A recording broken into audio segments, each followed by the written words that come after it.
O desejado de todas as nações. Capítulo 9. Dias de luta. Desde os mais tenros anos, a criança judia era rodeada das exigências dos rabinos. Rígidas regras se prescreviam para cada ato até as mais pequeninas minúcias da vida. Sob a direção dos mestres das sinagogas, os jovens eram instruídos nos inúmeros regulamentos que, como israelitas ortodoxos, se esperava que observassem. Jesus, porém, não se interessava nessas coisas. Desde a infância agia independentemente das leis dos rabinos. As Escrituras do Velho Testamento eram seu constante estudo e as palavras "Assim diz o Senhor" lhe estavam sempre nos lábios.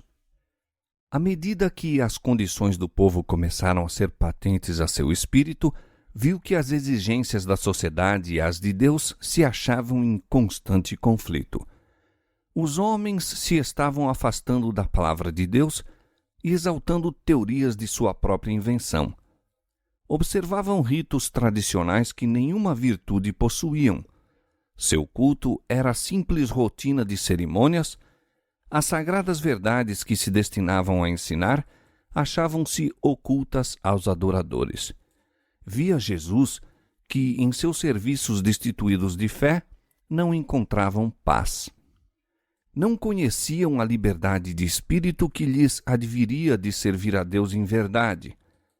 Jesus viera para ensinar a significação do culto de Deus e não podia sancionar a mistura de exigências humanas com os divinos preceitos. Não atacava os preceitos ou práticas dos doutos mestres, mas, quando o reprovavam por seus próprios hábitos simples, apresentava a palavra de Deus em justificação de sua conduta. Por todos os meios brandos e submissos, procurava Jesus agradar àqueles com quem estava em contato. Por ser tão amável, nunca estorvando a ninguém, os escribas e anciãos julgavam que seria facilmente influenciado por seus ensinos. Insistiam com ele para que aceitasse as máximas e tradições que haviam sido transmitidas dos antigos rabis, mas Jesus pedia para as mesmas a autorização da Santa Escritura. Estava pronto a ouvir toda a palavra que sai da boca de Deus. Não podia, entretanto, obedecer às invenções dos homens. Parecia conhecer as Escrituras de princípio a fim e apresentava-as em sua verdadeira significação. Os rabis envergonhavam-se de ser ensinados por uma criança. Pretendiam ser seu ofício explicar as Escrituras e a ele competia aceitar-lhes as interpretações. Indignavam-se de que se pusesse em oposição à palavra deles.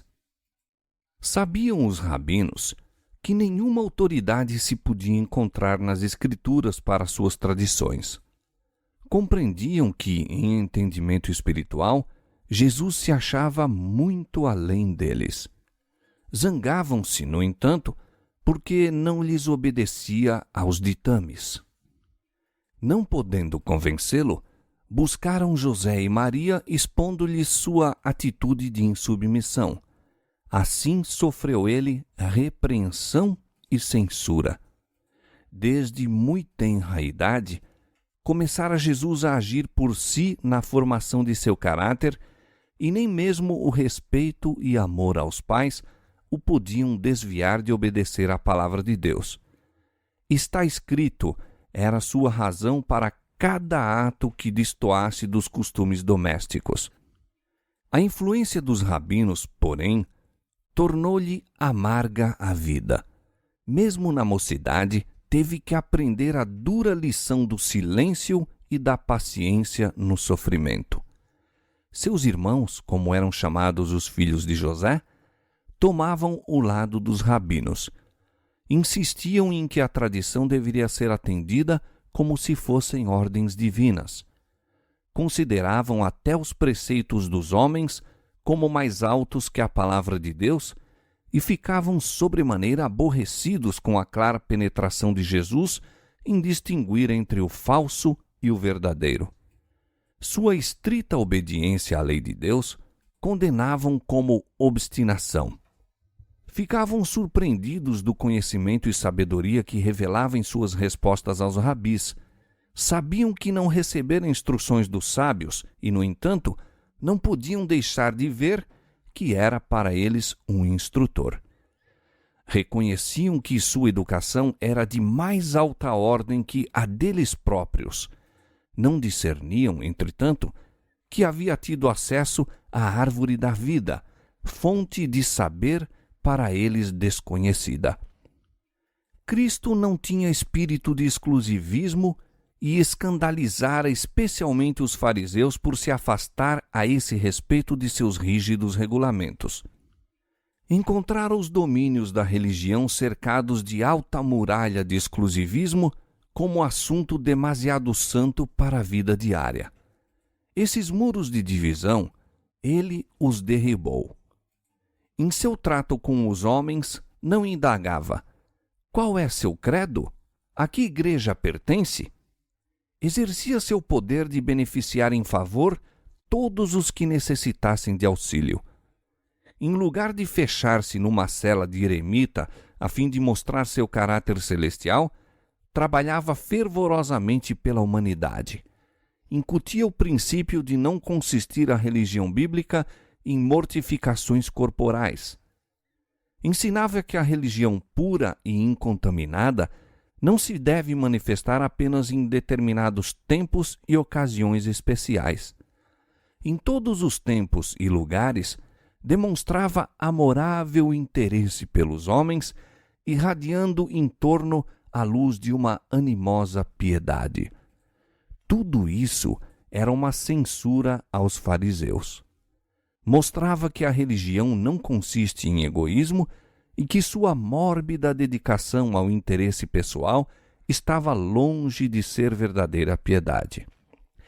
Isso despertara a inimizade deles para com Jesus, de modo a buscarem forçá-lo e conformar-se com seus regulamentos. Jesus trabalhava para aliviar todo o caso de sofrimento que via. Pouco dinheiro tinha para dar, mas privava-se muitas vezes de alimento a fim de minorar a necessidade dos que pareciam mais carecidos que ele. Seus irmãos sentiam que sua influência ia longe em anular a deles. Era dotado de tato que nenhum deles possuía nem desejava obter. Quando falavam asperamente aos pobres e degradados, Jesus procurava exatamente aqueles seres, dirigindo-lhes palavras de animação.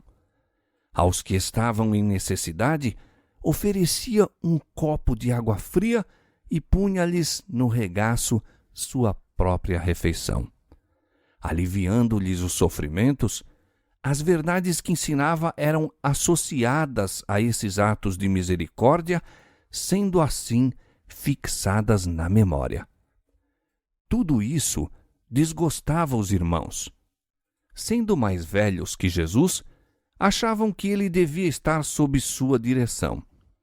Acusavam-no de se julgar superior a eles e o reprovavam por se colocar acima dos mestres e dos sacerdotes e príncipes do povo. Muitas vezes o ameaçavam e procuravam intimidá-lo, mas ele seguia avante tomando por guia as Escrituras. Jesus amava seus irmãos e os tratava com incansável bondade, mas eles tinham-lhe ciúmes, manifestando a mais decidida incredulidade e desdém. Não lhe podiam entender o procedimento. Grandes eram as contradições que se manifestavam em Jesus. Filho de Deus, era, no entanto, impotente criança. Criador dos mundos, a terra era possessão sua e, todavia, cada passo de sua existência foi assinalado pela pobreza. Possuía dignidade e individualidade inteiramente isentas de orgulho terreno ou presunção. Não lutava por grandeza mundana e achava-se contente até na mais humilde posição. Isso irritava os irmãos. Não podiam explicar sua constante serenidade sob provação e privações. Não sabiam que, por amor a nós, se tornara pobre para que, pela sua pobreza, enriquecêssemos. 2 Coríntios 8, 9. Não compreendiam melhor o mistério de sua missão do que os amigos de José entendiam sua humilhação e sofrimentos. Jesus era mal compreendido dos irmãos em virtude de não se assemelhar a eles. Sua norma não era a deles. Olhando aos homens, via-os afastados de Deus sem o poder divino em sua vida. As formas de religião que observavam não lhes podiam transformar o caráter. Dizimavam a hortelã, o endro e o cominho, mas omitiam o mais importante da lei, o juízo, a misericórdia e a fé. Mateus 23, 23. O exemplo de Jesus era-lhes contínua irritação.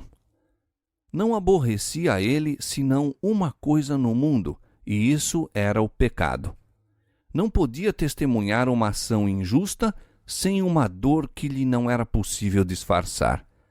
Entre os formalistas, cuja aparência de santidade ocultava o amor do pecado, e um caráter em que o zelo da glória de Deus constituía a suprema preocupação, era flagrante o contraste. Como a vida de Jesus condenasse o mal, encontrava ele oposição tanto em casa como fora. Sua abnegação e integridade eram comentadas zombeteiramente. Sua paciência e bondade classificavam-nas como covardia. Da amargura que cabe em sorte à humanidade, não houve quinhão que Jesus não provasse. Não faltou quem procurasse lançar sobre ele desprezo por causa de seu nascimento, e mesmo na infância teve de enfrentar olhares desdenhosos e ruins murmurações. Houvesse respondido com uma palavra ou olhar impaciente, houvesse cedido aos irmãos em um único ato errado que fosse, e teria fracassado em ser exemplo perfeito. Tivesse admitido haver uma desculpa para o pecado, e Satanás triunfaria, ficando o mundo perdido. Foi por isso que o tentador trabalhou para tornar-lhe a vida o mais probante possível, a fim de que fosse levado a pecar. Para cada tentação, porém, tinha uma única resposta: está escrito. Raramente censurava qualquer mau procedimento dos irmãos, mas tinha uma palavra de Deus para lhes dirigir. Era frequentemente acusado de covardia por negar-se a unir-se-lhes em algum ato proibido. Sua resposta, no entanto, era: está escrito, o temor do Senhor é a sabedoria, e o apartar-se do mal é a inteligência. Jó 28, 28. Alguns haviam que o buscavam, sentindo-se em paz em sua presença. Muitos, no entanto, o evitavam, pois se sentiam reprovados por sua vida imaculada. Os jovens companheiros insistiam em que fizesse como eles. Jesus era inteligente e animoso. Gostavam de sua companhia e aceitavam-lhe as prontas sugestões. Mas impacientavam-se com seus escrúpulos e declaravam-no estrito e rígido. Jesus respondia: está escrito, como purificará o mancebo o seu caminho? Observando-o conforme a tua palavra. Escondi a tua palavra no meu coração, para eu não pecar contra ti. Salmo 119, verso 11. Perguntavam-lhe muitas vezes: por que te aplicas a ser tão singular, tão diferente de todos nós? Está escrito, dizia ele, bem-aventurados os que trilham caminhos retos e andam na lei do Senhor. Bem-aventurados os que guardam os seus testemunhos e o buscam de todo o coração, e não praticam iniquidade, mas andam em seus caminhos. Quando interrogado acerca do motivo por que não tomava parte nos frívolos passatempos dos jovens de Nazaré, dizia: está escrito: folgo mais com o caminho dos teus testemunhos do que com todas as riquezas. Em teus preceitos meditarei e olharei para os teus caminhos. Recriar-me-ei nos teus estatutos. Não me esquecerei da tua palavra. Salmo 119, versos 14 a 16. Jesus não contendia por seus direitos. Muitas vezes, por ser voluntário e não se queixar, seu trabalho era tornado desnecessariamente penoso. No entanto, não fracassava nem ficava desanimado. Vivia acima dessas dificuldades como a luz da face de Deus. Não se vingava quando rudemente tratado, mas sofria com paciência o insulto. Repetidamente lhe era perguntado: por que te submetes a tão maligno tratamento até de teus irmãos? Está escrito, dizia: filho meu, não te esqueças da minha lei e o teu coração guarde os meus mandamentos, porque eles aumentarão os teus dias e te acrescentarão anos de vida e paz. Não te desamparem a benignidade e a fidelidade. Ata-as ao teu pescoço, escreve-as na tábua do teu coração, e acharás graça e bom entendimento aos olhos de Deus e dos homens. Provérbios capítulo 3, versos 1 a 4. Desde a ocasião em que os pais de Jesus o acharam no templo, seu modo de agir foi para eles mistério. Ele não entrava em discussão, todavia o exemplo que dava era uma lição constante. Parecia como pessoa separada. Sua felicidade encontrava-se nas horas em que estava a sós com Deus e a natureza. Sempre que lhe era concedido esse privilégio, afastava-se do cenário de seus labores e ia para o campo a meditar nos verdes vales, a entreter comunhão com Deus na encosta da montanha ou entre as árvores da floresta. O alvorecer frequentemente o encontrava em qualquer lugar retirado, meditando, examinando as Escrituras ou em oração. Dessas horas quietas, voltava para casa a fim de retomar seus deveres e dar exemplos de paciente labor. A vida de Cristo foi assinalada pelo respeito e o amor à sua mãe.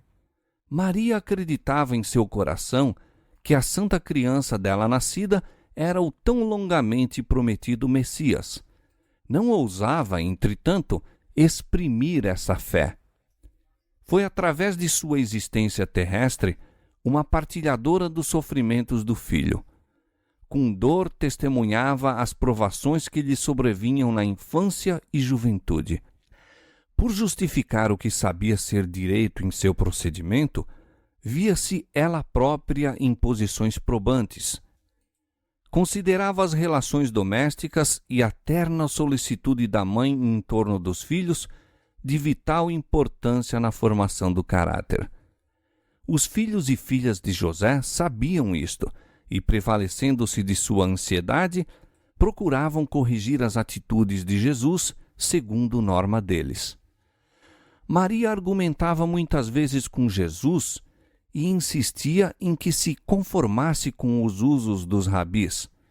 Ele, porém, não podia ser persuadido a mudar seus hábitos de contemplar as obras de Deus e buscar aliviar os sofrimentos dos homens ou mesmo dos mudos animais. Quando os sacerdotes e mestres solicitavam o auxílio de Maria em dirigir Jesus, ficava grandemente perturbada. O coração tranquilizava-se-lhe, porém, quando ele lhe apresentava as declarações das Escrituras em apoio de seu proceder. Por vezes, ela vacilava entre Jesus e seus irmãos, que não criam ser ele o enviado de Deus. No entanto, abundantes eram as provas de ser divino o seu caráter. Ela o via sacrificar-se pelo bem dos outros. Sua presença criava em casa uma atmosfera mais pura e sua vida era como um fermento operando entre os elementos da sociedade. Inocente e incontaminado, andava ele entre os irrefletidos, os rudes, os descorteses, entre os injustos publicanos, os negligentes pródigos, os iníquos samaritanos, os soldados pagãos, os rústicos camponeses e a multidão mista. Dirigia aqui e ali uma palavra de simpatia ao ver criaturas fatigadas, vergadas ao peso de duras cargas. Partilhava de seus fardos e revelava-lhes as lições que aprendera da natureza acerca do amor, da benevolência e bondade de Deus. Ensinava a todos a se considerarem dotados de preciosos talentos, os quais, se devidamente empregados, lhes adquiririam riquezas eternas. Extirpava da vida toda a vaidade, ensinando também pelo próprio exemplo que cada momento de tempo se acha carregado de resultados eternos, que deve ser apreciado como um tesouro e empregado para fins santos. Não considerava ninguém indigno, mas buscava aplicar a toda a alma o remédio salvador. Em qualquer companhia que se encontrasse, apresentava uma lição adequada ao tempo e às circunstâncias. Buscava inspirar a esperança nos mais ásperos e menos prometedores, dando-lhes a certeza de que se podiam tornar irrepreensíveis e inocentes, adquirindo caráter que demonstraria serem eles filhos de Deus. Encontrava frequentemente pessoas que haviam flutuado à mercê de Satanás e não possuíam forças para romper-lhe as malhas. A essas almas, desanimadas, enfermas, tentadas e caídas, Jesus costumava dirigir palavras da mais terna compaixão, palavras cuja necessidade era sentida e que podiam ser apreciadas. Outros deparava ele que se achavam empenhados em renhida luta contra o adversário das almas. A esses animava a perseverar, assegurando-lhes que haviam de vencer, pois tinham a seu lado anjos de Deus que lhes dariam a vitória. Aqueles a quem assim ajudava convenciam-se de que havia alguém em quem podia confiar plenamente. Ele não trairia os segredos que lhe desafogassem nos compassivos ouvidos. Jesus era o médico do corpo da mesma maneira que o era da alma. Interessava-se em todos os aspectos de sofrimento que se lhe apresentavam e proporcionava alívio a todos, havendo em suas palavras o efeito de um bálsamo suavizador. Ninguém podia dizer que se houvesse operado um milagre, mas virtude, o poder curativo do amor, dele saía para os enfermos e aflitos. Assim, de maneira discreta, trabalhava pelo povo já desde a infância, e foi por isso que, ao começar seu ministério público, tantos havia que o escutavam alegremente. Todavia, Jesus atravessou sozinho a infância, a mocidade e os anos varonis. Em sua pureza e fidelidade, pisou sozinho o lagar e do povo ninguém havia com ele. Carregou o tremendo peso da responsabilidade pela salvação dos homens. Sabia que, a menos que houvesse decidida mudança nos princípios e desígnios da raça humana, todos estariam perdidos. Isto era o peso de sua alma e ninguém podia aliviar a carga que sobre ele repousava. Cheio de ardente propósito, realizou o objetivo de sua vida, a fim de servir de luz aos homens.